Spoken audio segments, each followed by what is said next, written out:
What's up guys, welcome to the first video of Bass Phase. Thanks for tuning in. My name's Amer. I started this channel because I just love fishing and I've been fishing since I was a really little kid. Try to fish as much as I can whenever the weather's nice out. I'm really into the tournament side of fishing as well. I compete in a local bass club nearby my house and I keep up to date with all the major tournament trails. I really just wanted to make this channel so I can provide some tips and tricks, some reviews on rods and reels and other products. I'm going to be posting a bunch of other fishing content, so if that sounds interesting to you guys, I'd really appreciate if you guys like and subscribe and comment down below on any videos you'd like to see in the future. So with that being said, let's get started into our first video. So today I really want to talk about my top 4 beginner rods to start with. These 4 rods can basically encompass pretty much almost any situation that you can encounter in fishing, whether it's from the bank, from the boat, or a kayak, or wherever you plan on fishing. I tried to plan these rods out so that it would fit a lot of different lure categories as well. Whatever you guys got in your tackle box, these 4 rods should cover 99% of them. Now, if you're just getting started into fishing and you don't have any rods yet, I highly suggest that you stick with one brand and just see how that brand compares to other brands in terms of rod power, rod action. You could have the same specifications on one brand of rod and the same in the other brand of rod, but guess what?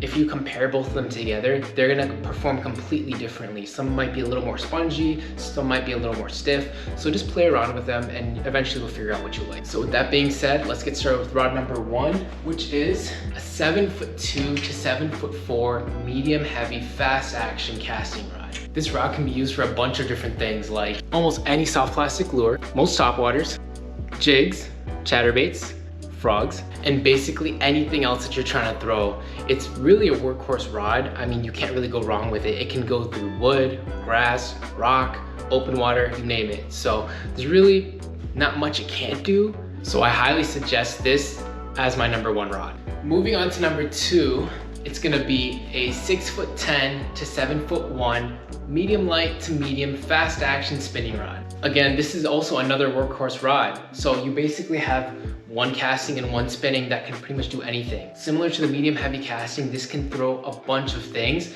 The only difference is that it's on lighter line. So when you have to throw more finessey things, such as like a wacky rig, or even a paddle tail swim bait, or things that are a little lighter, that's where the spinning rod comes into play. And the medium light to medium power spinning rod really comes in handy when you need it. Techniques used on this rod also excel when the fish are really finicky.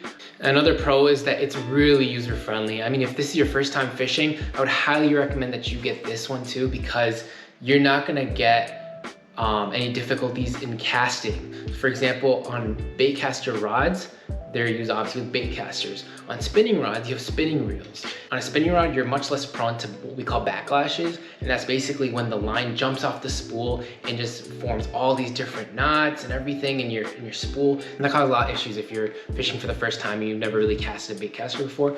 Go with the spinning rod, with a spinning reel.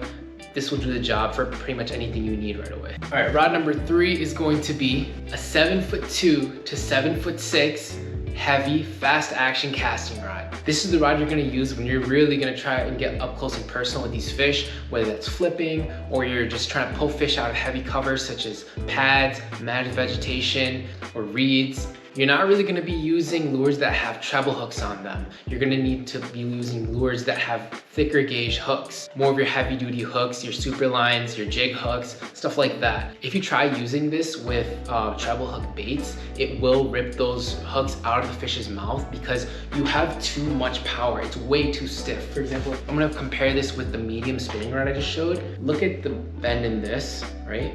Now look at the bend in this. There's a huge difference. Don't throw anything with treble hooks. This is meant for heavy duty things. The line you're gonna be using is also a lot more heavier than what you would use in a finesse application. This is the complete opposite. You're gonna be using thicker diameter line a lot of times. So your heavier pound test fluorocarbons or braid. A lot of the times I like to use braid, especially if I'm trying to pull fish out of cover that isn't wood. Now going to the flip side, let's get to number 4. And this is going to be a 7' to 7'4" medium to medium heavy casting rod. But the difference in this one is gonna be that it's a glass rod. And you're gonna be able to use this for a lot of your treble hook baits, for example, crankbaits. Now the reason why you would need a glass rod for something with treble hooks or something with a little more bend is because glass rods are what we call parabolic.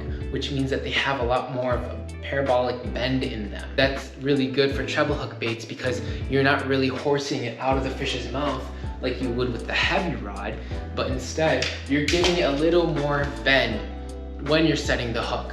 You're basically gonna do kind of a sweeping hook set with this type of rod. You're not really gonna yank on the fish really hard. It's just gonna be an easy side type hook set. It's really good when you need to use crankbaits, lipless crankbaits. It's a very technique specific rod. You're not really gonna be able to do as much as you could with the other 3 rods, but when you need a crankbait, this is the rod you're gonna wanna use. For the most part, these 4 rods are all you really need to get started in bass fishing. As you progress and get a little better, you'll start to find that some rods are a little better than others for specific techniques, and that's when you can start to try different brands, different powers, and you'll build up your rod collection pretty quick.